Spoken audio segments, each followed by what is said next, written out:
May ibabahagi ako sa inyong isang lihim na sekreto ukol sa paggamit ng mga power tools gaya nitong angle grinder na alam kong marami sa inyo at sa mga manggagawa natin ang hindi ito alam.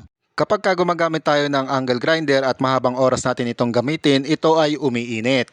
At kapag ito ay uminit na, ang ating madalas na ginagawa ay ito ay patayin at wag munang gamitin. Yan ay mali nating nakasanayan. Dahil lalo lamang tatagal ang paglamig niyan. At kapag ginamit nyo na ulit, ang kadalasang resulta ay overheating. Ang mainam nyong gawin kapag mainit na ang angle grinder ay huwag nyo itong patayin at hayaan nyo lang siyang umandar pero huwag nyong gagamitin. Ang angle grinder kasi ay may built-in cooling fan na humihigop ng malamig na hangin galing sa labas at pinapalamig nito ang armature. Kaya may butas yan sa puwitan dahil doon pumapasok ang hangin at lumalabas naman banda doon sa butas sa uluhan. Kaya kapag mainit na ang inyong angle grinder, huwag niyong patayin at hayaan niyong palamigin ito ng cooling pan. Sa ganyang paraan, mas mabilis lalamig ang armature ng angle grinder at maiiwasan nyo ang pagkakaroon ng overheating.